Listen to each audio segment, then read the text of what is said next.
नमस्कार, मी मधुरिमा. आजच्या सेशनमध्ये आपणा सर्वांचे स्वागत. आज आपण स्टार्ट करणार आहोत बायोकेमिस्ट्रीचे काही मोस्ट प्रोबॅबल क्वेश्चन. जशी ही सिरीज आपण सुरू केली होती त्याचप्रमाणे आपण कंटिन्यू जाऊयात. आणि आजचा जो टॉपिक असणार आहे तो असणार आहे एन्झाईम्स. म्हणजे सब्जेक्ट असेल बायोकेमिस्ट्री आणि टॉपिक जो आपण डिस्कस करणार आहोत दॅट इज द एन्झाईम्स. एन्झाईम्सवरती कुठल्या टाईपचे क्वेश्चन्स विचारले जाऊ शकतात, म्हणजे हे ऑब्जेक्टिव्ह क्वेश्चन्स तुमचे करण्यासोबतच तुमचं दुसरं म्हणजे काय होईल तर एक रिव्हिजन होईल त्या पर्टिक्युलर टॉपिकचं. कारण की हा क्वेश्चन आपण पुढे डिस्कस करणार आहोत.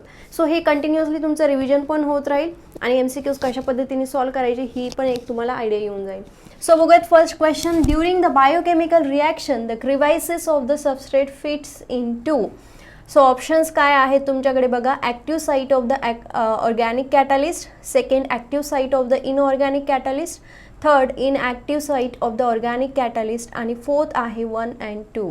आता क्वेश्चन काय विचारलंय ते बघा. बायोकेमिकल रिॲक्शन जेव्हा होत असते तेव्हा काय विचारले, crevices of the substrate fits into. सबस्ट्रेटचे जे काही क्रिवायसिस असणार आहेत ते कुठे फिट होतात. तर आपल्याला माहिती आहे एन्झाईम सबस्ट्रेट रिॲक्शन तुम्हाला माहिती आहे हा काय आहे, हा एन्झाईम आहे असं कन्सिडर करूयात. हे एन्झाईमचा हा आतला पार्ट काय झाला, दिस इज द ग्रीव. हे कशासाठी पार्ट आहे हा यूज, तर इथे काय होणार आहे सबस्ट्रेट जाऊन बाइंड होणार आहे त्या पर्टिक्युलर शेपचा. सो लेट्स से हा एन्झाईम आहे आणि हा आहे सबस्ट्रेट. आता हा पर्टिक्युलर टाईपचा स्पेसिफिक सबस्ट्रेट स्पेसिफिक एन्झाईमच्या ग्रूवमध्ये जाऊन ॲडजस्ट होणार आहे. म्हणजे हा इथे जाईल आणि ॲडजस्ट होईल. मग आता ही जी साईट आहे जिथे हा पर्टिक्युलरली सबस्ट्रेट जाऊन ॲडजस्ट होतोय त्याला आपण काय म्हणतो, that is the active site of enzyme. So the correct option for that is what, the active site of the organic catalyst. That is what, that is the crivasis of the substrate fits into. So the next question is बघूयात.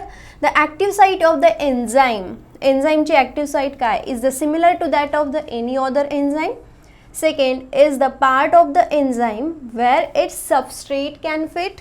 Third can be used over and over again and is not affected by the environmental factors like pH and temperature. So correct option तुम्हाला लक्षात आलं असेल कारण की first question आपण discuss केला आणि फर्स्ट क्वेश्चनमध्ये काय म्हटलं की एन्झाईम असतो आणि ह्या एन्झाईममध्ये काय असतं, पर्टिक्युलर टाईपची ॲक्टिव्ह साईट असते आणि ह्या ॲक्टिव्ह साईटमध्ये काय होत असतं तर पर्टिक्युलर टाईपचा सबस्ट्रेट जाऊन फिक्स होत असतो. क्वेश्चन काय विचारला, the active site of the enzyme. मग ऑप्शन्स तुम्ही सांगू शकतात का करेक्ट ऑप्शन काय, the similar to that of any other enzyme. So दुसऱ्या एन्झाईम्ससारखीच असेल असं आपण म्हणू शकत नाही आहे ॲक्टिव्ह साईट. सेकंड काय, is the part of the enzyme where it substrate can bind. म्हणजेच हा जो ॲक्टिव्ह साईट आहे तो एन्झाईमचा एक पार्ट आहे, स्वतःचा एन्झाईमचाच पार्ट आहे जिथे substrate can bind. So that is what, that is the most प्रोबॅबल answer. The most correct answer is the option number second. Next question बघूयात. होलो एन्झाईम कन्सिस्ट ऑफ. होलो एन्झाईममध्ये काय असणार आहेत. बरेचदा क्वेश्चन्स जे विचारले जातात एक तर होलो एन्झाईम, अपो एन्झाईम, को एन्झाईम, सो अशा टाईपचे को फॅक्टर्स यावरचे क्वेश्चन्स विचारले जातात. आता हे सगळे पॉईंट्स आपण हे क्वेश्चन्स कंप्लीट झाले की एका स्लाईडमध्ये पूर्ण डिस्कस करणार आहोत की होलो एन्झाईम्समध्ये काय काय असणार आहेत आणि कशाला आपण काय म्हणतोय. आता इथे आपण फक्त क्वेश्चन डिस्कस करतोय. Enzymes, holoenzyme consist of apoenzyme, coenzyme, prosthetic group and cofactor. आता होलो एन्झाईममध्ये काय प्रेझेंट आहे, so the holoenzyme consist of the options आहेत. आता बघा याच्यामध्ये कसं असणार आहे, यापैकी अपो एन्झाईम प्रेझेंट आहे का, को एन्झाईम किंवा को एन्झाईम प्रेझेंट आहे का, प्रोस्थेटिक ग्रुप, अशा पद्धतीने आपण डिस्कस करतोय. सो तुमचे हे ऑप्शन्स आहे, हे स्टेटमेंट झालेत होलो एन्झाईमचे. नेक्स्ट 1 and 4, 2 and 3, देन 3चं सेकंड अँड 4 अँड देन 4चं 3 and 4. आता होलो एन्झाईममध्ये काय काय प्रेझेंट असणार आहे. सो हे होलो एन्झाईममध्ये काय प्रेझेंट असेल, अपो एन्झाईम आणि को फॅक्टर्स हे कशामध्ये प्रेझेंट असतील, that is the holoenzyme. ठीक समजले. So the correct option is option number 1. ठीक आहे, ओके. नेक्स्ट क्वेश्चन बघूयात. The difference between the average content of the substrate and transition state is. Options आहेत activation energy, potential energy, transition state structure and enzyme activity. So difference काय आहे? The difference is between the average content of the substrate and transition state. काय म्हटले? Substrate आणि transition स्टेटमधला हा दोन्हींमधला जो काही difference आहे त्याला आपण काय म्हणतो? सो या दोन्हींमधला जो डिफरन्स आहे त्याला आपण म्हणतो that is what? That is the activation energy. ठीक आहे, त्याला आपण ॲक्टिवेशन एनर्जी म्हणतो. मग आता कशा पद्धतीने तुम्हाला इथे काय दिसते? This is what? This is the potential energy. त्यानंतर इथे काय? Progress of reaction. रिॲक्शन कशा पद्धतीने कॅरी आउट होते. आता रिॲक्शन होतीये म्हणजे इथे काय होतं एक लक्षात घे. जेव्हा मी एन्झाईम सबस्ट्रेट म्हणते त्याचा अल्टिमेटली एम काय आहे?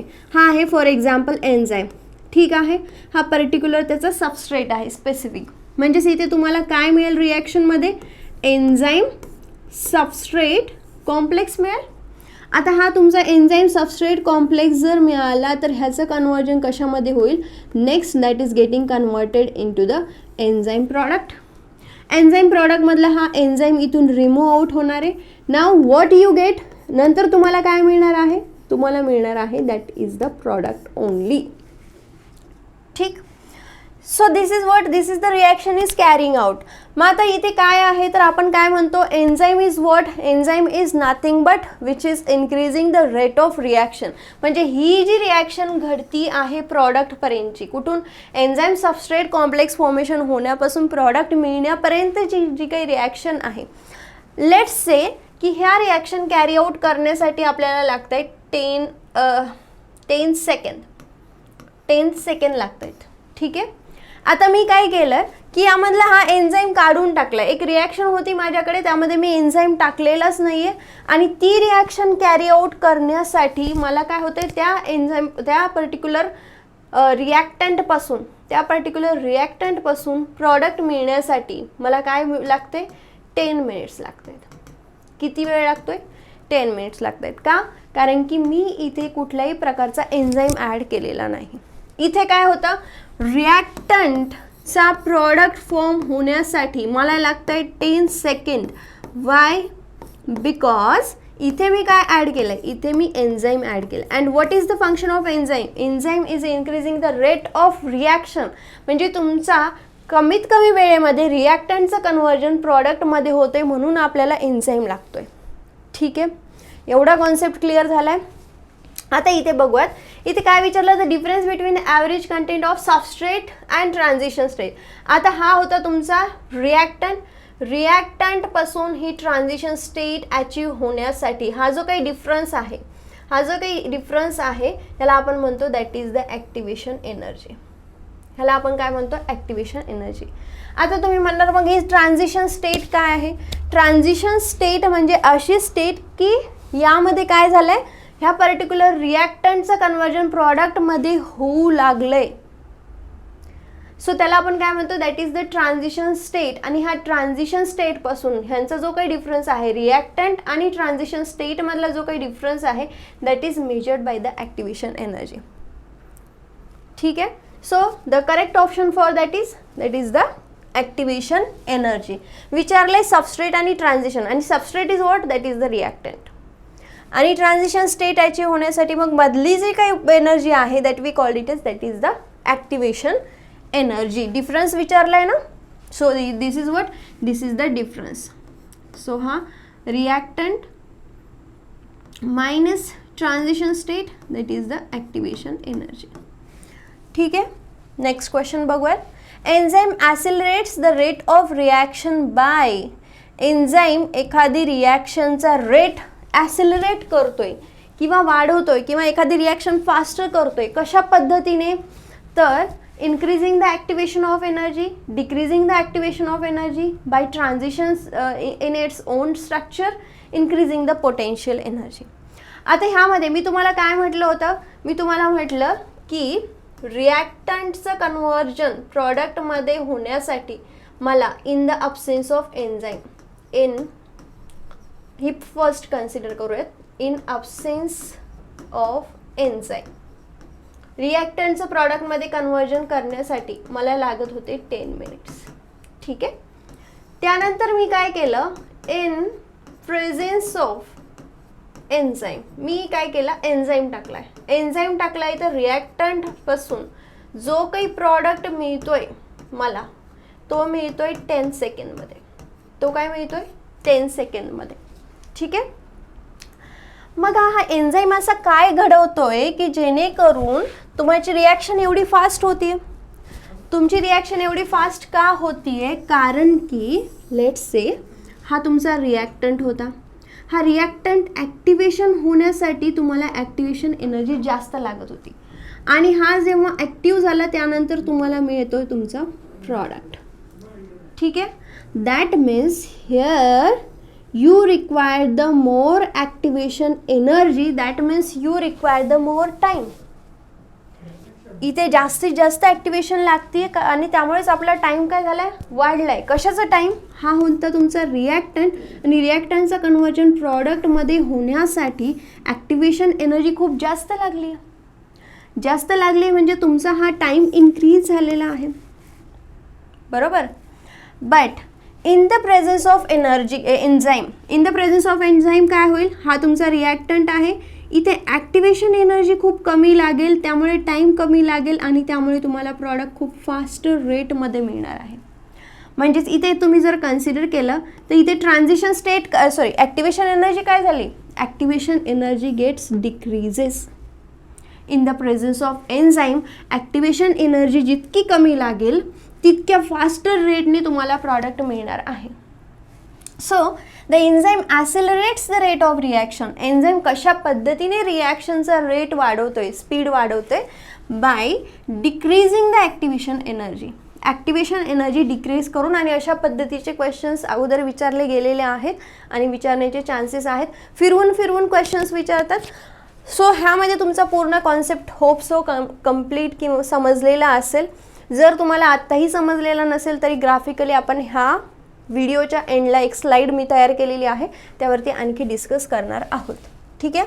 So the correct option for that is decreasing the activation energy. Next question बघूयात.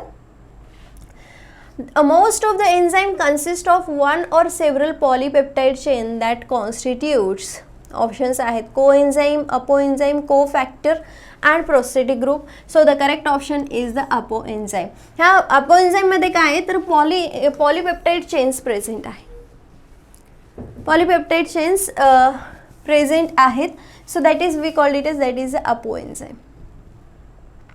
The class of enzyme that converts the fructose 1,6-bisphosphate to the fructose 6-phosphate is options आहेत hydrolase, lyase, isomerase and ligase. आता काय आहे जेव्हा अशा टाईपचे questions विचारतात, एखादा क्लास विचारतात, तर कशा पद्धतीने तुम्ही प्रेडिक्ट करू शकता. काय म्हटले ते convert fructose 1,6-bisphosphate to the fructose 6-phosphate. ठीक आहे. 1,6-bisphosphate कन्वर्जन 6 मध्ये झालंय म्हणजे ह्यामधला एक फॉस्फेट ग्रुप रिमूव्ह झाला. कारण की ते दोन फॉस्फेट होते ना, एक फर्स्ट कार्बनवरती एक फॉस्फेट होता आणि 6 कार्बनवरती एक फॉस्फेट होता, म्हणजे काय झाला होता हा बायफॉस्फेट होता. आता ह्याचं कन्वर्जन कशात झालं फ्रुक्टोज 6-phosphate, म्हणजे हा जो फॉस्फेट होता हा रिमूव्ह आउट झालाय फर्स्ट कार्बनवरचा. म्हणजेच इथे डेफिनेटली स्प्लिटिंग झालंय, इथे डेफिनेटली काय झालं स्प्लिटिंग झालंय. म्हणजे लायगेजेसचं फंक्शन काय एखादी गोष्ट जोडणे. So that is the incorrect option. आयसोमरेजचं फंक्शन काय की आहे त्या स्टेटमध्ये जसा तो आहे तसाच फक्त एखादा फॉस्फेट ग्रुप दुसऱ्या ह्याच्यावरती गेला असता. ठीक आहे. So that is not the correct option. आयसोमरेजचं ते फंक्शन नाही.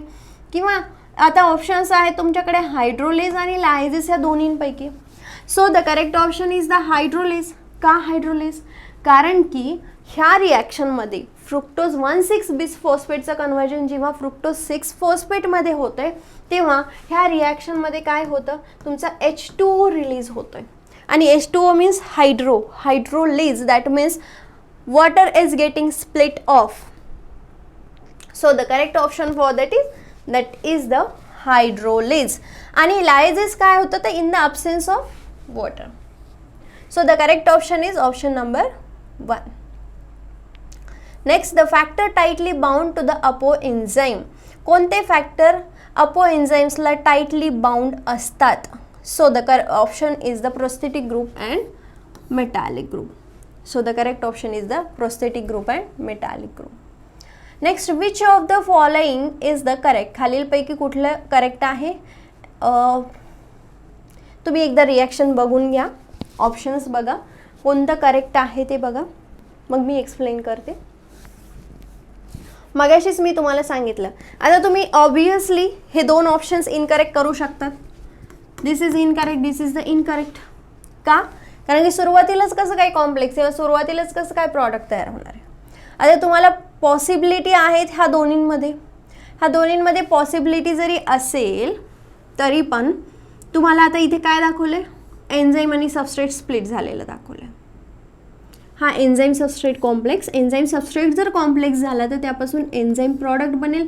एन्झाईम प्रॉडक्ट झाला तर तुम्हाला प्रॉडक्ट सेपरेट आउट होईल आणि एन्झाईम पुन्हा काय होईल, रिसायकल होईल. So the correct option is option number D. समजले ना? आता तुम्ही म्हणणार की मग हे का बरं नाही आहे, असं होऊ शकतं, ही रिॲक्शन अशी रिव्हर्स होऊ शकते. पण ही जर रिॲक्शन जर अशी रिव्हर्स झाली आणि तुम्हाला E+S मिळालं तर E+P तयार होऊ शकत नाही ना. So the correct option is this. So ही रिॲक्शन लक्षात ठेवा, एन्झाईम प्लस सबस्ट्रेट ह्याचं कन्वर्जन होतं एन्झाईम सबस्ट्रेट कॉम्प्लेक्समध्ये. एन्झाईम सबस्ट्रेट कॉम्प्लेक्स एकदा का फॉर्म झाला तर तुम्हाला एन्झाईम प्रॉडक्ट मिळतोय आणि एन्झाईम प्रॉडक्ट मिळाला म्हणजे ऑब्वियसली एन्झाईम हा रिसायकलिंगसाठी जाईल आणि तुम्हाला मिळेल product. So this is the correct statement, correct order. आता ह्या प्रकारे आपण सर्व क्वेश्चन्स डिस्कस केलेले आहेत. आता आपण काय डिस्कस करणार आहोत, तर आता डिस्कस करणार आहोत आता जे काही क्वेश्चन्स डिस्कस केले त्यावरचे काही important points.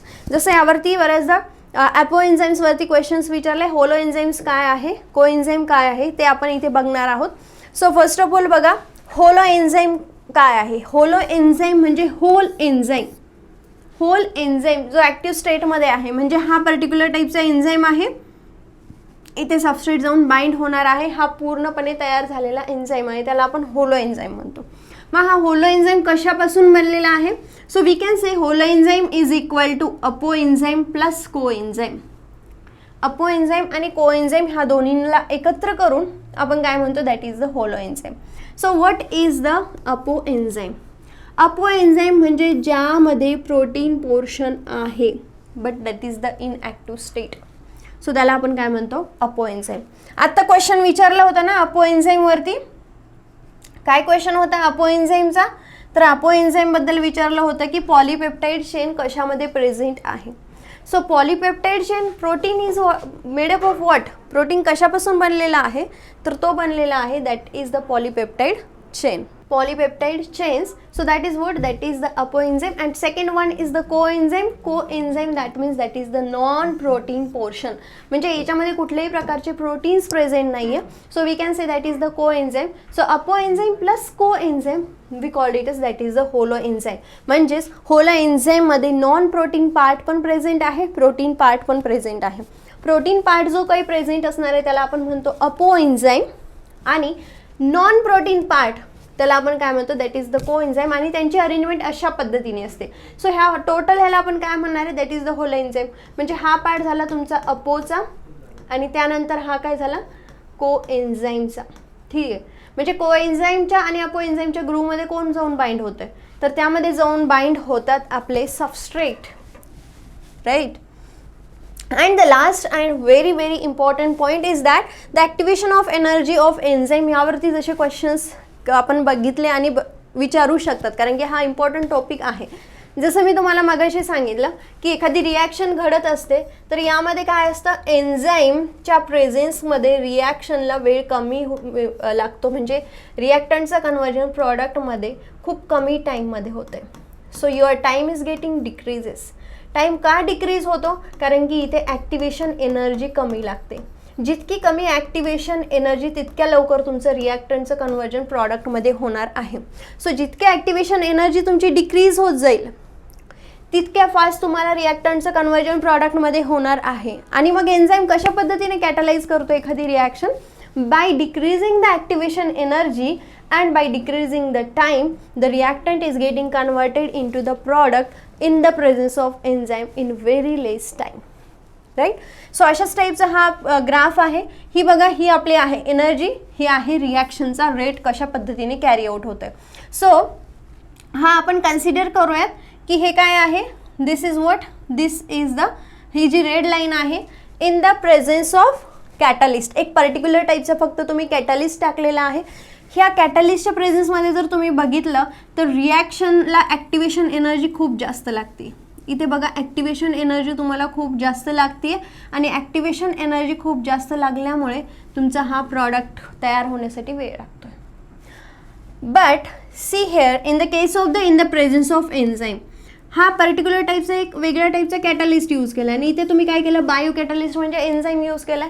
In the presence of enzyme the activation energy is getting decreases आणि ॲक्टिवेशन एनर्जी डिक्रीज होऊन तुम्हाला इमिडिएटली प्रॉडक्ट फॉर्म होतो आहे. So this is what, this is the actual concept is the enzyme is increasing the rate of reaction by decreasing the activation energy. That is the only single line which is very very important. So thank you so much. तुम्हाला जर माझा हा video आवडला असेल तर नक्कीच like, share आणि subscribe करायला विसरू नका. थँक्यू.